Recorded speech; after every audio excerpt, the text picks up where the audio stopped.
Yes, India ने लगाए New Zealand के खिलाफ तीसरा वनडे एकदिवसीय मुकाबले में 385 रन। 385 रन दोस्तों, मैं आपको बता दूं कि इंडिया ने 9 विकेट खोकर 50 ओवर में 385 रन बनाए हैं। मैंने आपसे कहा था कि आज 350 से 400 के बीच में रन बनेंगे और दो बल्लेबाज इंडिया की तरफ से, दो बल्लेबाज बड़े इनिंग्स जरूर खेलेंगे। तो दोस्तों, स्वागत है हमारे चैनल स्पोर्ट्स ज्ञान में।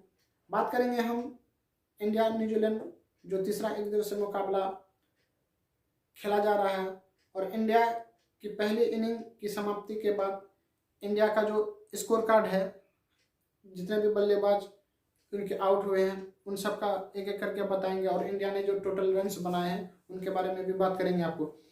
सबसे पहले बात करना जरूर शुभमन गिल का। दोस्तों, शुभमन गिल ने क्या पारी खेली है, पिछले 6 मैचों में चौथी सेंचुरी लगाई है आज, मैं आपको बता दूं, जिसमें से एक डबल सेंचुरी भी है। तो शुभमन गिल काफी काफी काफी खतरनाक फॉर्म में है और उनको रोक पाना विरोधी टीम के लिए काफी मुश्किल हो रहा है। तो रोहित शर्मा और शुभमन गिल जब स्टार्ट किया तो दोनों थोड़ा सोलो खेले, 3 से 4 ओवर में 20-22 रन के आसपास था। उनके बाद भाई साहब जिस तरह से उन्होंने बैटिंग किया देखने लायक था। छक्के चौके, छक्के चौके। रोहित शर्मा ने अपने इनिंग में 70 रन के आसपास के इनिंग में उन्होंने 5 छक्के लगाए थे, और शुभमन गिल उसी के आसपास थे और उन्होंने 3 छक्के, यानी आप कह सकते हो कि 8 छक्के 20 ओवर से जो पहले हुए थे उनसे पहले ही 8 छक्के इंडिया ने लगाए। तो आप समझ सकते हो कि इंडिया ने किस तरह से न्यूजीलैंड की बॉलिंग को डोमिनेट किया है। रोहित शर्मा 85 गेंद में 101 रन, ध्यान से सुनिएगा। रोहित शर्मा 85 गेंद में 101 रन, 6 छक्के 9 चौके, और उनका एक स्ट्राइक रेट देखिएगा 118.82 का था। शुभमन गिल ने 78 गेंद में 112 रन बनाया, उन्होंने 5 छक्के 13 चौके लगाए। उनका स्ट्राइक रेट आप जानना चाहेंगे 143.59 का था। दोस्तों, ये कोई T20 मैच नहीं चल रहा था, ये वनडे मुकाबला चल रहा था, जिसके अंदर इन दोनों ओपनर्स ने जिस स्ट्राइक रेट से न्यूजीलैंड को मारा है, आपको धोया है, गिल ने न्यूजीलैंड को किल कर दिया। अगला जो बल्लेबाज कोहली आए, उन्होंने 27 गेंद में 36 रन बनाए, 3 चौके 1 छक्के। 24 गेंद में 17 रन ईशान किशन ने बनाया। 9 गेंद में 14 रन आपके सूर्य कुमार यादव ने बनाया। 38 गेंद में 54 रन हार्दिक पांड्या। 14 गेंद में 9 रन वाशिंगटन सुंदर। 17 गेंद में 25 रन ठाकुर। 3 गेंद में 3 रन कुलदीप यादव। 5 गेंद में 2 रन उमरान मलिक, वो दोनों नॉट आउट थे। तो जिस तरह से शुरुआत मिली दोस्तों, इंडिया एक टाइम पे लग रहा था कि 450, 430, 440 रन बनाएंगे, लेकिन इंडिया वहां तक नहीं पहुंच पाया, क्योंकि 26 ओवर में 26 से 27 ओवर के बीच में इंडिया ने 212 रनों की ओपनिंग पार्टनरशिप की। 212 रनों की कितने ओवर में? 26 ओवर से 27 ओवर के बीच में। मैं आपको एक्यूरेट नहीं बता रहा हूं, लेकिन 26 से 27 ओवर के बीच में 212 रनों की ओपनिंग पार्टनरशिप की।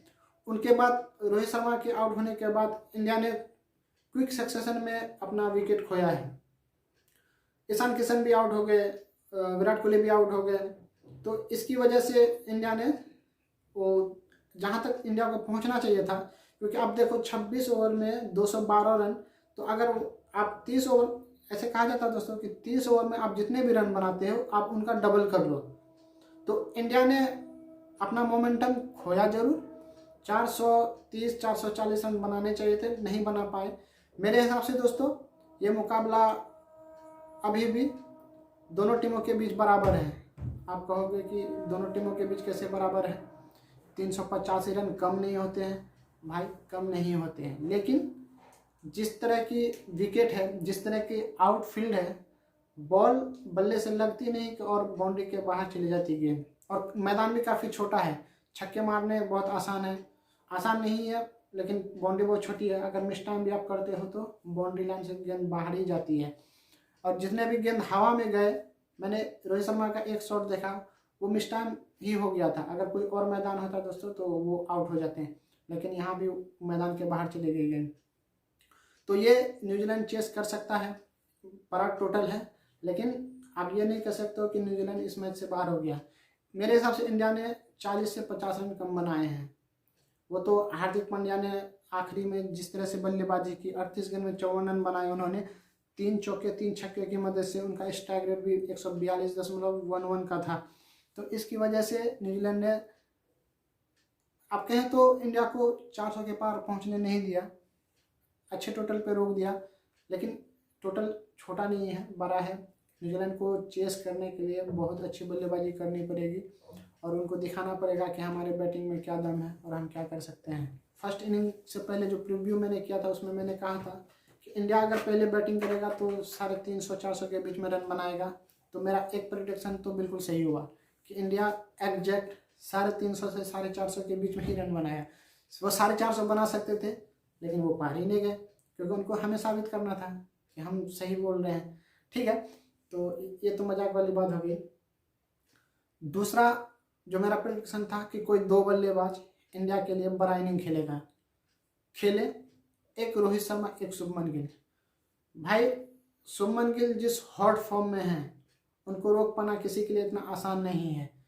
और बंदे ने क्या चौके क्या छक्के लगाए हैं, एफर्टलेस।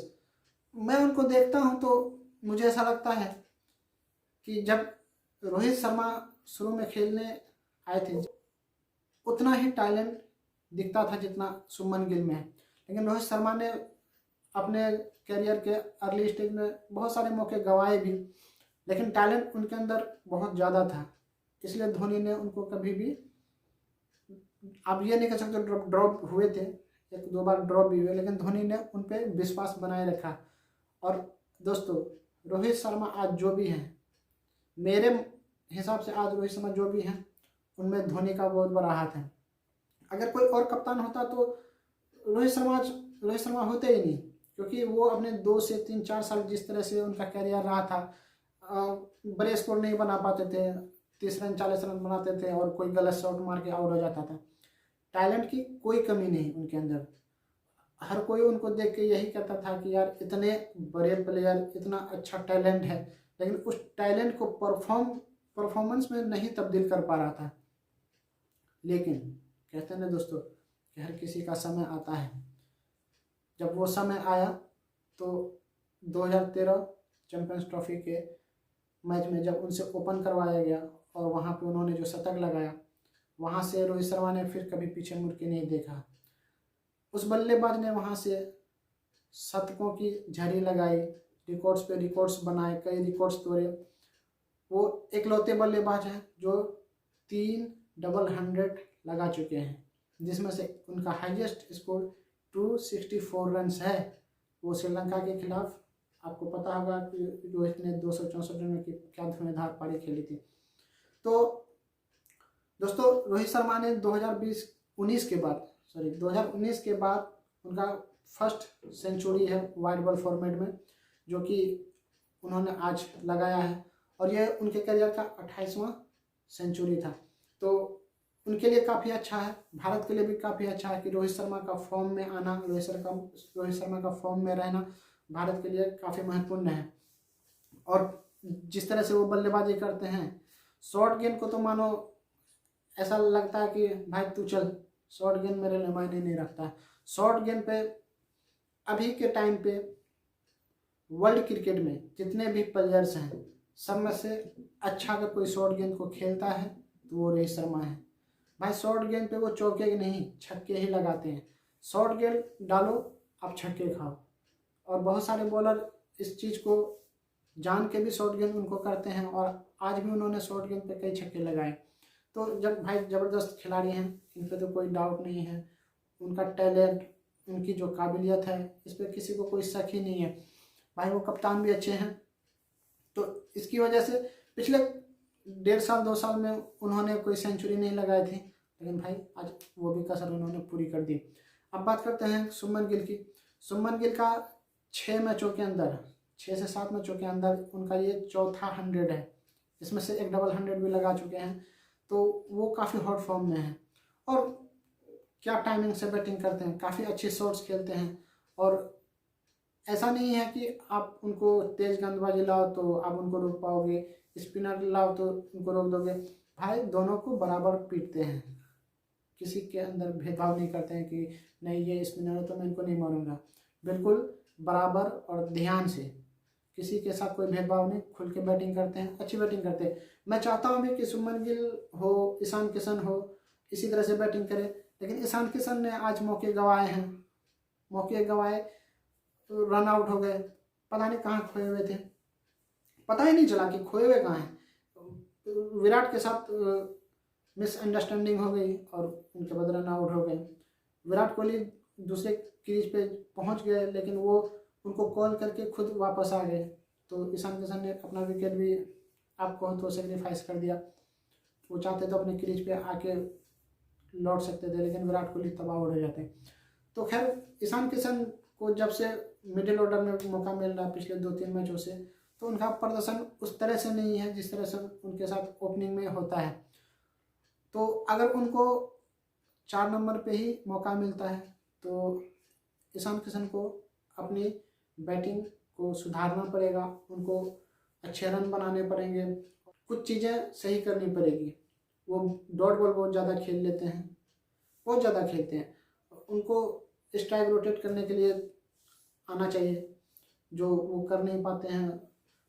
छक्के चौके आप लगा सकते हैं, लेकिन स्ट्राइक रोटेट बहुत ज़रूरी चीज़ है। तो आपको स्ट्राइक रोटेट करने के लिए भी आना चाहिए। स्पिनर्स आते हैं तो वो फंस जाते हैं मिडिल ओवर्स में। बात करते हैं सूर्य कुमार यादव की, तो सूर्य कुमार यादव ने भी आज मौका गंवाया, मैं कह सकता हूँ। मैं पिछले कई मैचों से ये कह रहा था कि आप सूर्य कुमार यादव को खिलाओ, लेकिन सूर्य कुमार यादव वनडे में भाई उस तरह से दिखते नहीं हैं। जिस बंदे ने T20 में आग लगा दी है, आग लगाई हुई है, मानो 2 या 3 शतक लगा चुके हैं, 3 शतक लगा चुके हैं T20 में सूर्य कुमार यादव ने। तो आप उनकी बैटिंग को अगर देखोगे तो आपको यकीन नहीं होगा कि सूर्य कुमार यादव वनडे में थोड़ा संघर्ष करते नजर आ रहे हैं। हो सकता है कि 5-6 पे बैटिंग करते हैं, उस टाइम बॉल पुरानी हो जाती है तो बॉल बैट पे सही से नहीं आता। आज भी कुछ ऐसा ही हुआ, वो जिस तरह से फ्लिक शॉट खेलने गए, बॉल स्लो आई बैट पे, उसकी वजह से आउट हो गए। तो खैर उनको भी अगर इंडियन टीम में जगह बनाना है तो रन तो बनाने पड़ेंगे, क्योंकि श्रेयस अय्यर इंजर्ड है। जब श्रेयस अय्यर आएंगे तो ज़रूर वो सबसे पहले खेलेंगे, क्योंकि उनकी जगह पे सूर्य कुमार यादव खेल रहे हैं। तो आपको जो भी मौके मिल रहे थे आपको भुनाना चाहिए था, तो ये सब मिस कर रहे हैं। हार्दिक पांड्या ने बहुत अच्छी बैटिंग की। अगर 385 का स्कोर इंडिया पहुंच पाया लास्ट में, तो हार्दिक पांड्या की वजह से। उन्होंने लास्ट में 38 गेंदों पे 50 से 54 रन की पारी खेली है, जो बहुत अच्छे स्ट्राइक रेट से खेली है। अगर हार्दिक पांड्या आउट हो जाते हैं तो इंडिया वहाँ तक नहीं पहुँच पाता। उनका शार्दुल ठाकुर ने भी अच्छा साथ दिया। शार्दुल ठाकुर ने बल्लेबाजी बहुत शानदार की, बड़े स्कोर नहीं बनाए, लेकिन जब आप लास्ट में बैटिंग करते हैं तो आपको बड़े रनों की ज़रूरत नहीं होती है। छोटे रन बनाओ, स्ट्राइक रेट के साथ बनाओ तो वो चल जाता है, क्योंकि उतना टाइम भी आपके पास नहीं होता कि आप बड़े बड़े स्कोर बना सको। तो शार्दुल ठाकुर ने भी अच्छी बल्लेबाजी की। वाशिंगटन सुंदर बॉल से बैट से उनको मौके तो कुछ कुछ मिले हैं, जैसे आज भी उनके पास अच्छा मौका था, उनको अच्छा खेलना चाहिए था, लेकिन वो आउट हो गए। तो देखते हैं कि बॉलिंग से क्या करते हैं, क्योंकि इंडिया के वो दूसरे ऑलराउंडर हैं, स्पिन ऑलराउंडर के रूप में खेलते हैं। तो उनके पास भी आज मौका था कि वो बड़े स्कोर बना सकते थे। बड़े स्कोर 40-50 रन भी अगर बनाते, 30-40 रन भी बनाते तो इंडिया के लिए और अच्छा होता, इंडिया 400 के पार जा सकता था। तो ये लेखा जोखा है दोस्तों। 2019 के वर्ल्ड कप के बाद इंडिया के लिए 212 रनों की जो ओपनिंग साझेदारी हुई, सबसे बड़ी साझेदारी है। और इनके बीच में जितने भी मैचेस हुए हैं, इंडिया को 4 से 5 मैच में अच्छे स्टार्ट मिले हैं। ओपनर्स ने जिस तरह से स्टार्ट दिया है वो भी काफ़ी अच्छा है। जिसकी वजह से इंडिया इधर आप देखोगे तो 350, 340, 350, 300 के 350 के आसपास रन बना रहे हैं। तो आप अगर अच्छे शुरुआत दोगे, ओपनिंग में आके अच्छे शुरुआत दोगे तो रन बनेंगे। लेकिन मेरा दोस्तों सवाल है, क्या ये 385 रन काफ़ी होंगे मैच जीतने के लिए? मैं जिस तरह से पिच को देख रहा हूँ, जिस तरह की आउटफील्ड है, तो मुझे तो थोड़ा डाउट है। लेकिन उम्मीद करते हैं कि भारतीय गेंदबाज इनको ज़रूर डिफेंड कर लेंगे।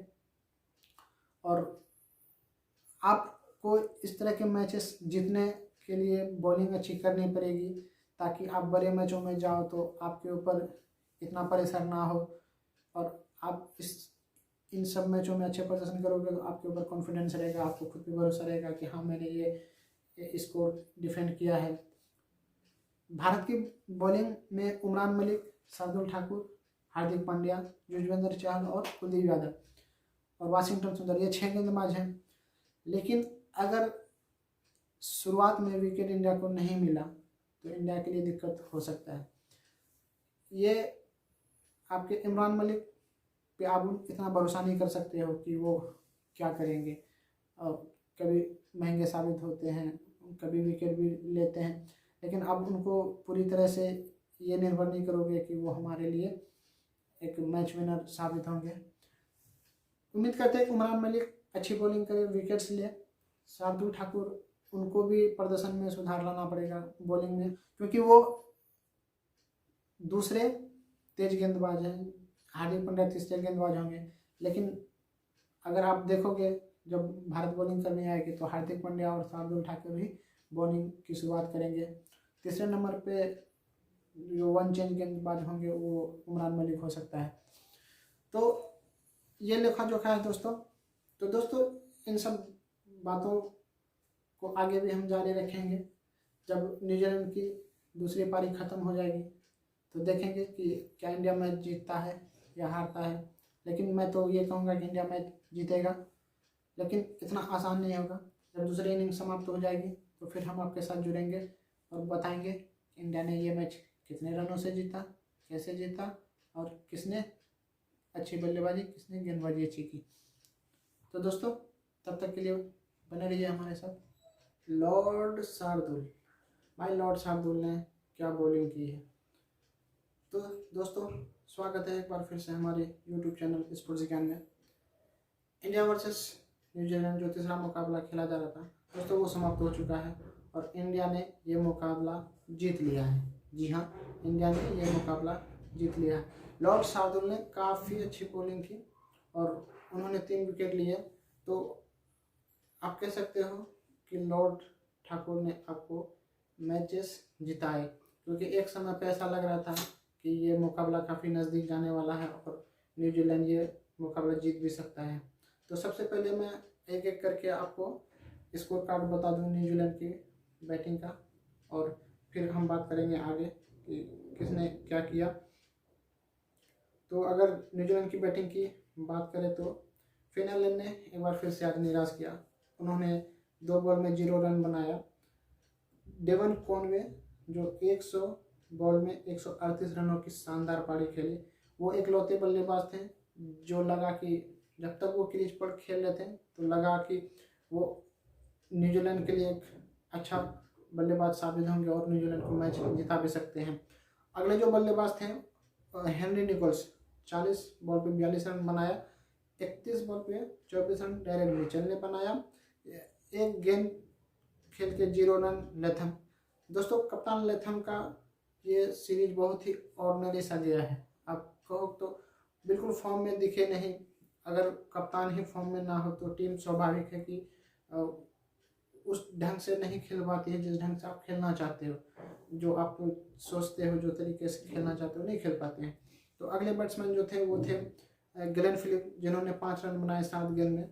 उसके बाद मिचेल ब्रेसवेल ने 22 गेंद में 26 रन बनाया, जो आपको फर्स्ट मुकाबले में जिस तरह की धुआंधार बैटिंग की थी, मानो कि एक तरफा मुकाबला करने के लिए वो क्रीज पे अड़े थे। लेकिन पिछले 2 मुकाबले में उन्होंने भी टीम को निराश किया है। और अगला बैट्समैन जो थे उन्होंने 34 रन 29 गेंद में, वो थे मिचेल सेंटनर। लॉकी फर्गसन ने बनाए 12 गेंद में 7 रन।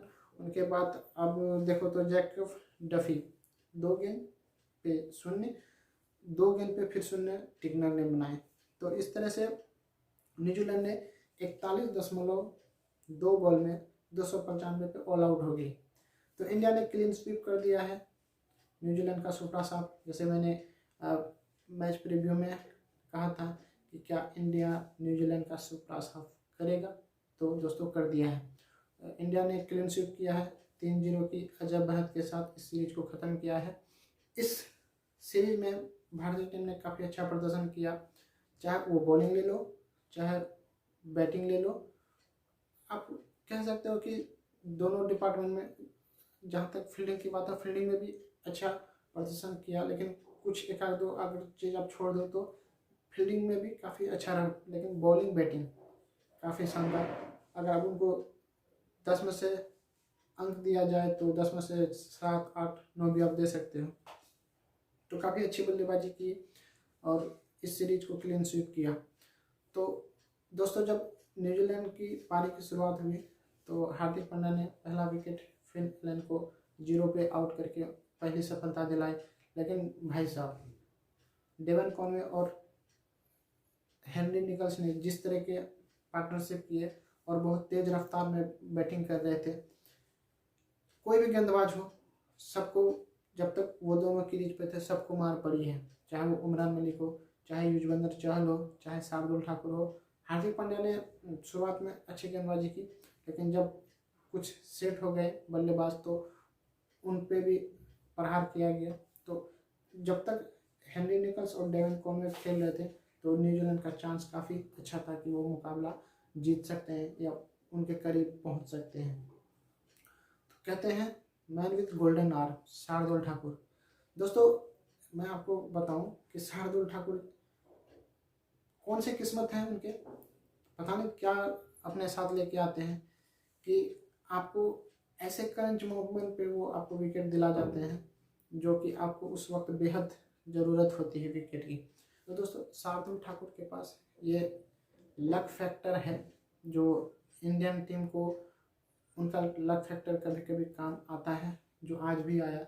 जिस तरह से उन्होंने डेवन कॉनवे को आउट किया, अगर डेवन कॉनवे क्रीज पर रहते हैं, अंत तक रहते, तो भारत के लिए ये मुकाबला काफ़ी संघर्षपूर्ण हो जाता। उनको मुकाबले जीतने के लिए काफ़ी और मेहनत करने पड़ते हैं। तो अच्छा बॉल था, शॉर्ट पिच गेंद पे जो डेवन कॉनवे का ग्लव्स लगा तो विकेट के पीछे ईशान किशन के हाथों पकड़ा गया। तो इस तरह से डेवन कॉनवे भी आउट हो गया। डेवन कॉनवे के आउट होते ही न्यूजीलैंड बिखर सी गई, उनके विकेट फिर फटाफट आउट होने लगे। तो इस तरह से न्यूजीलैंड ऑल आउट हो गई।